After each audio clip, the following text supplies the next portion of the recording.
தெய்வீக சக்தியும் விடை தெரியாத மர்மங்களும் நிறைந்த ஒரு கோவிலில் விழி பிதுங்கும் அதிசயங்கள் நடந்து வருகிறது.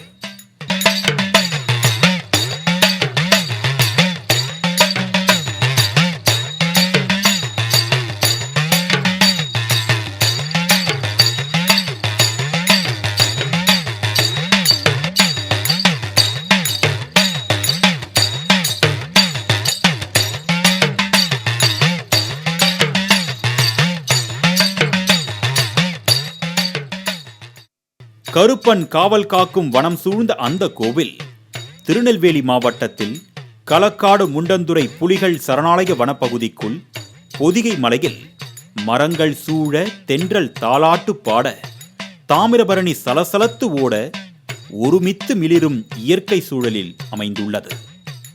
தாமிரபரணியின் கரையினில் புகழ்பெற்ற காவல் தெய்வமாக விளங்கும் சொரிமுத்து ஐயனார் ஒய்யாரமாக அமர்ந்து இந்த உலகை காத்து வருகிறார். வடநாட்டில் இருக்கும் காசிக்கு நிகரான ஒரு தலமாக உள்ள இந்த சொரிமுத்து ஐயனார் கோவில் இங்கு இருப்பதால் வனப்பகுதியில் எந்த களவும் நடப்பதில்லை. எந்த கொடூர செயலுக்கும் அங்கு இடமில்லை. மரங்களுக்கும் செடிகளுக்கும் மலர்களுக்கும் அங்கு செல்லும் மனிதர்களுக்கும் பாதுகாப்பாய் அரணாய் துன்பங்களை துடைக்கும் தெய்வமாய் காடெங்கும் உலவி வருகிறார் தர்மசாஸ்தாவும் கருப்பன் உள்ளிட்ட அவரது பரிவாரங்கள். கருப்பனின் கால் படிந்த பாறைகள், தங்க துகள்கள் சிதறி கிடக்கும் தாமிரபரணி, கட்டிய மணியை அப்படியே முழுங்கும் மணிமுழுங்கி மரம் என்று இந்த சாஸ்தா கோவிலில் சுற்றி நடக்கும் ஆச்சரியப்படத்தக்க நிகழ்வுகள் இறைவனின் சக்தியை இந்த உலகிற்கு எடுத்து உரைக்கின்றன. சுவாமி ஐயப்பன் என்ற நாமகரணத்துடன் சபரிமலை உள்ளிட்ட பல தலங்களில் வழிபடப்படும் அந்த தெய்வமே இங்கு ஸ்ரீ சொரிமுத்து ஐயனாராக அருள்பாலிப்பதாக இக்கோவிலில் பொறிக்கப்பட்டுள்ள விவரம் கூறுகிறது. இங்கு வீற்றிருக்கும் தர்மசாஸ்தாவின் கோவில் அருகே ஆடி அமாவாசையின் போது அகத்தியர் மாமனிதருக்கு பிரம்மரிஷி பேச்சி முதலிய மூர்த்திகளுடன் கூடிய சாஸ்தா காட்சியளிக்கிறார். அப்பொழுதுதான் சர்வமும் சக்தி நிறைந்த சாஸ்தாவுக்கு வானில் இருந்து தேவர்கள் தங்க மலர்களை பொழிந்தனர். அந்த மலர் சொரிந்த இடமே இன்று சொரிமுத்து ஐயனார் கோவிலாக காட்சியளிக்கிறது. அதன் சாட்சியாக அருகில் ஓடும் ஆற்றுப்படுகையில் இன்றளவும் தங்க துகள்கள் கிடைப்பதாக கூறப்படுகிறது. வான்மழை அடிக்கடி வந்து போகும் தாமிரபரணி கரையோரம் இந்த ஆலய வளாகத்தில் மகாலிங்கம், பூதத்தார், பிரம்மர்ஷிஷி, தலவாய் மாடசாமி, தூசி மாடசாமி, பட்டவராயர், சொரிமுத்து ஐயனார் என 7 பேருக்கு தனி சந்நிதிகள் அமைந்துள்ளன. மேலும் இவர்களுக்கு பக்தர்கள் 21 கூட்டு 61 பந்தி என்ற முறையில் படையலிட்டு வணங்கி வருகின்றனர். இங்கு நடக்கும் அதிசய நிகழ்வுகளின் சாட்சியாக இந்த கோவிலில் அருளும் முத்துப்பட்டனுக்கு காலணிகளையே காணிக்கையாக பக்தர்கள் செலுத்துகின்றனர். சுவரில் கட்டி தொங்கவிடப்படும் இந்த காணிக்கை செருப்புகளை பக்தர்கள் யாரும் தொடுவது இல்லை.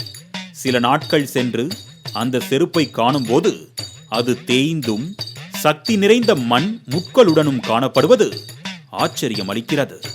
பட்டவராயர் அந்த செருப்புகளை அணிந்து இரவில் வேட்டைக்கு சென்று வருகிறார் என்பது இப்பகுதி மக்களின் நம்பிக்கையாக இருந்து வருகிறது. இங்கே கண்முன்னே நடந்தேறும் மற்றுமொரு அதிசயம் மணிமுழுங்கி மரமாகும். குழந்தை வரம், திருமண வரம், இழந்த பொருள் மீண்டும் கிடைக்க என வேண்டிக் கொள்ளும் பக்தர்கள் தங்கள் வேண்டுதல் நிறைவேறியதும் மணிகளை இங்குள்ள ஒரு மரத்தில் கட்டுகின்றனர். பின்னர் இம்மரத்தில் கட்டும் மணிகளை மரம் விழுங்கி விடுவதைப் போல உள்ளேயே பதிந்து விடுகின்றன. இது பக்தர்களின் காணிக்கையை சுவாமி அருள் கூர்ந்து ஏற்றுக்கொள்வதன் அடையாளமாக இருப்பதாக சொல்கிறார்கள். தற்பொழுது மணிமுழுங்கி மரத்தின் மேல் பகுதியில் 2 கண்கள், நெற்றி பொட்டு, தும்பிக்கையுடன் கூடிய விநாயகர் உருவம் தெரிவது பக்தர்களை ஆச்சரியப்பட வைக்கிறது. காலத்தில் சரியாக பெய்ய வேண்டிய மழை தாமதிக்கும் போது ஊர்க்காரர்கள் எல்லாரும் ஒன்று கூடி இங்குள்ள சொரிமுத்து ஐயனாருக்கு பூசையிட்ட அடுத்த 24 மணி நேரத்தில் மழை பொழிந்த நிலையில் அதனை கண்கூடாக பக்தர்கள் கண்டு அதிசயித்து வருகின்றனர். அமாவாசை தினங்களில் இங்கு நடக்கும் சிறப்புமிக்க விழா மர்மங்கள் நிறைந்ததாக இருக்கின்றது. மேலும் இன்று வரை தெரியாத மர்மங்களில் முக்கியமானது சிங்கம்பட்டி ஜமீனின் ஆதிக்கால பொக்கிஷங்கள் இந்த கோவிலுக்கு அருகே இருக்கும் குகைகளில் இருக்கலாம் என்று நம்பப்படுகிறது.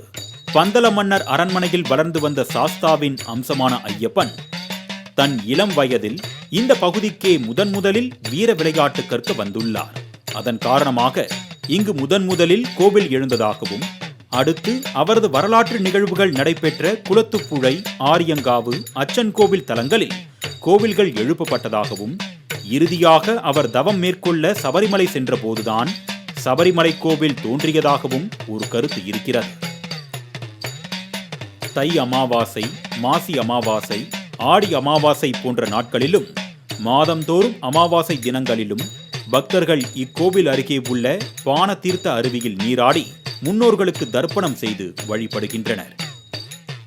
ஆடி அமாவாசை தினத்தன்று பக்தர்கள் பூக்குழி இறங்குவது வழக்கமாக கொண்ட நிலையில் சபரிமலை செல்பவர்கள் சாஸ்தாவின் முதல் கோவிலான இங்கு வந்து மாலை அணிவித்து யாத்திரை மேற்கொள்கின்றனர். மாலை முரசு தொலைக்காட்சி சர்வம் பக்திமயம் நிகழ்ச்சிக்காக அம்பாசமுத்திரம் செய்தியாளர் நாகராஜுடன் கலைமாமணி நந்தகுமார்.